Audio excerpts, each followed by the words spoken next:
Dasuimano yora titi onda parite. Ofiete ekade. Wedeki. Dede iko. Dede iko. Considerado camino pio.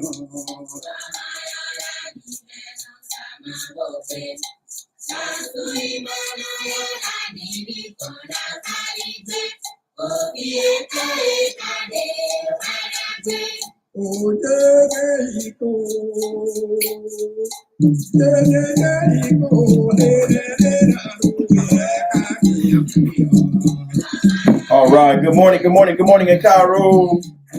Laji. I pray that you have slept well and awoken well.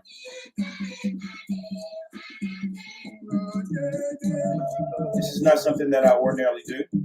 I'm not a fan of going live, but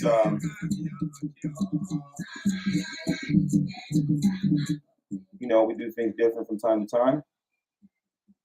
So, I greet you on the day of Ogun Lakaye, Ogunye Moye, and as you know, you should know, I have given our offerings this morning, and thankfully, Ogun accepted our offerings, and Ogun has given us a very poignant message that prompted me to go live today and just share a little bit about upward mobility of the soul and how our spiritual tradition can facilitate and enable upward mobility. Not only upward mobility in terms of your rank and status, not only in terms of your material wealth and gains, but also in terms of your spiritual growth, your evolution, and your transformation. And this was prompted by the way the OB fell for us today. The message that came through the OB today was that it was very poignant because I was throwing the OB for Ogun, and Ogun was talking about Alagbede Imoba. The Alagbede, this is the royal blacksmith, and the royal blacksmith had been toiling and grappling with financial hardship, and he couldn't seem to make things work and make ends meet. And so he went to go consult Ifa. He made sacrifice, and as a result, the work started to pour in. And as the work started to pour in, they told him, no, you're going to have to continue to work. And this the nature of blacksmithing, that you got to strike the hammer while the iron is hot, right? So you can't stop working on one project to collect the money that someone is paying you from another project. So, as the Alagbede is cranking out different products, people are paying him for other products, but he says, I can't stop to collect the money with my hands. Just throw the money there, right? I got a collection pot over there. You put the money there, I'll keep working. And so it's a great metaphor for the determination and the focus that's necessary for you to continue to flourish. Is that we think that once I've done one thing, then it's done. It's over. I'm finished. I've reached my destination. But, that's just a step along the way. Of course, you enjoy it and you absorb the blessings of that moment, but you have to understand that it's always a work in progress. And so once you've made one accomplishment, then you keep working to the next accomplishment, And that is absolutely true within your spiritual practice. Because as they say, the way you do anything is the way you do everything. The way you do anything is the way you do everything. The way you worship Orisha is the way you handle your business. The way you worship Orisha is the way you carry out your entrepreneurial pursuits. The way you worship Orisha is the way you address your family. The way you worship Orisha is the way you manage your career, right? And so when we this is I think poignant because most of us have jobs. Almost all of us have jobs, and we work in some kind of a corporate structure. We work in some business or some organization, some branch of government, right? And when we're at work, when we have a job, there's a tendency to be complacent. I have a job, I got a desk, I sit at my desk, and I do my job. I wait for work to come. If no work comes, then I just wait. I just sit here. If we don't work, something doesn't come across my desk all day, I'll sit there and chit chat with my coworkers all day. They could pay me to sit at my desk week after week, and I don't do any work, and I'd be okay with that because that is the nature of having a job, right? But it doesn't it doesn't reflect the habits and the mindsets and the skill sets that you need to rise, right? And so even if they're paying you to just sit there, something inside you has to reject that. You have to reject everything that promotes complacency. You got to reject everything that is going to encourage you to be lackadaisical. You have to reject everything that's going to encourage you to fall asleep behind the wheel. You got to constantly be right, but you have to be careful not just to be creating drama for yourself, right? Everything is cool and calm, so then now I just want to pick up dust so that I have something to do. That's moving yourself backwards. So there's this really fine line between um, disrupting, right, breaking cycles, disrupting patterns, and actually progressing, advancing, elevating. Okay, there's a difference. And one of the things that is very important that I'm always aware of, so you hear me talk about in general, is one of the pitfalls is that, like I said, most of us have jobs, and so we have an employee mindset, right? And we're only going to do enough to fulfill the written requirements.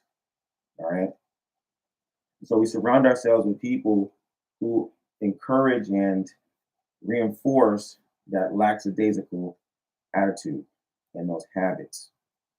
And we oftentimes will gravitate towards right people who are operating that way and don't really know how to coach us up to the next level. Right? We get stuck with other people and where they their imagination ends, well, that's where our elevation stops, right? Or they're not where they are unwilling to grow, where they're unwilling to stretch, where they're unwilling to take risks emotionally, intellectually. Well, then that's where we stop. And so that's the culture. That's the inertia of the culture that you got to be very, very careful of. That you don't get swept up in this, you know, um, underperformance kind of a mindset.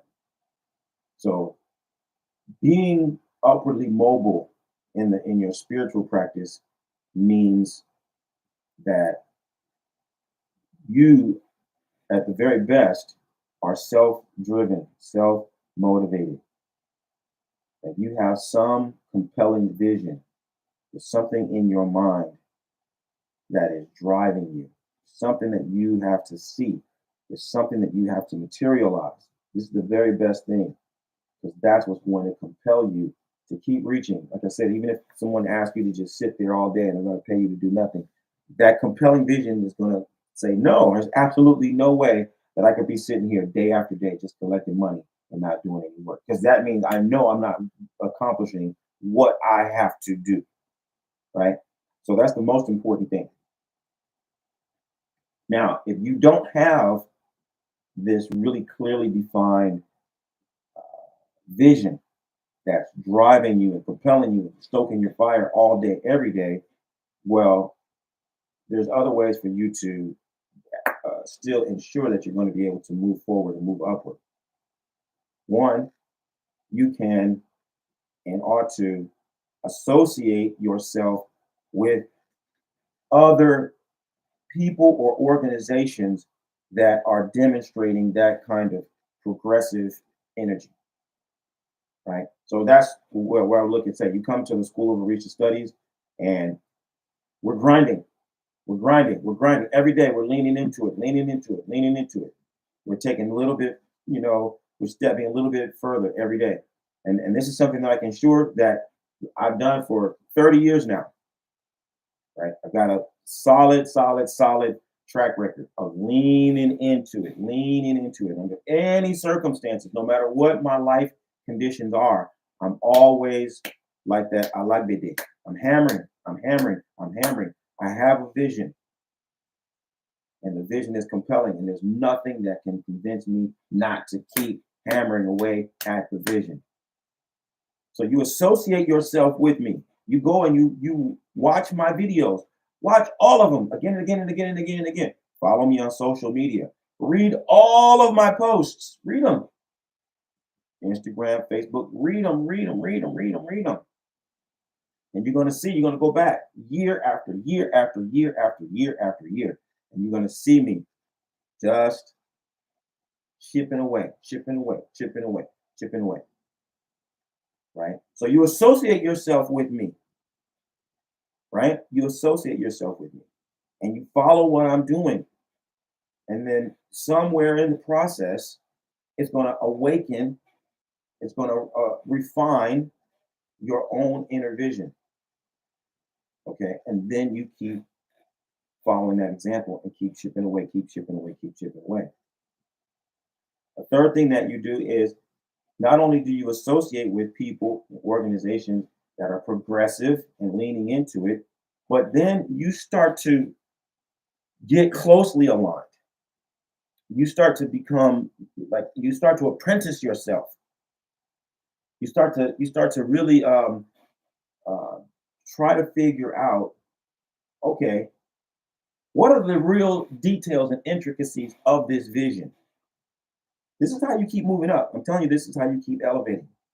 You start looking deeper. Hey, what is this really all about? How do you actually do this? How can I help you do what you're doing better? This is how you go. You look, you see what I'm doing, you see that it's progressive, you see that it's meaningful. Now you start positioning yourself in ways to say, what could I do to help you do better? How can I help you serve this up more effectively? What can I do to help you streamline? How can I serve you? This is key. How can I serve you? How can I align myself with what you're doing every single day so that you can do it better? You dedicate yourself to something and or someone who is on the path and cutting the way for you and for others. This is key. This is essential if you want to move up in your spiritual development. If you want to experience upward mobility in your mastery and your command of the practice, this is what you do, right?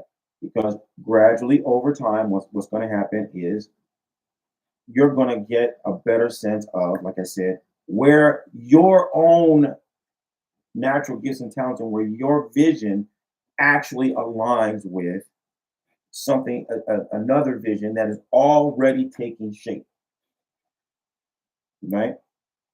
So let's keep it simple. A person builds an office building, and that enables another person to then occupy it with a business. And when he occupies it with a business, he brings employees. And then these people who are working in this building, another guy brings a food truck and parks it in front of the building, right? So that the people who are working there can now come out and eat. and so on and so forth. It keeps growing, it keeps growing, it keeps growing. But it stems from this first person who says, I'm going to construct a building.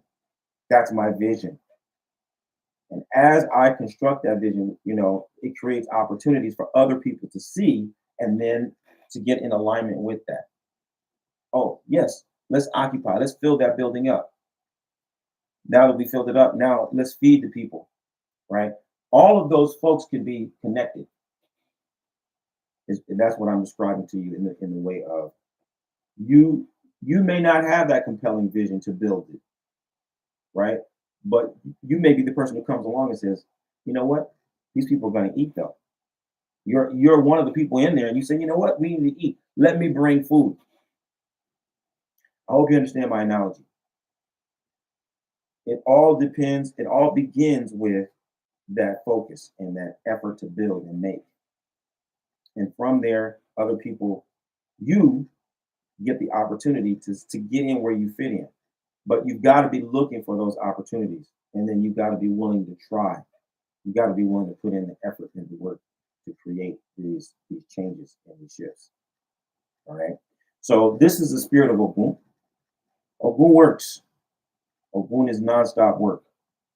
And so no matter how far you've gone, no matter how much you've accomplished, no matter how high you've risen, let the spirit of Ogun continue to compel you to work more, to hammer away a little longer, to continue and take little steps to progress, to advance, to improve, to elevate, etc. That is the message for today. May Ogun inspire you, and let us help work together to bring about the good condition for ourselves and those who we are destined to serve.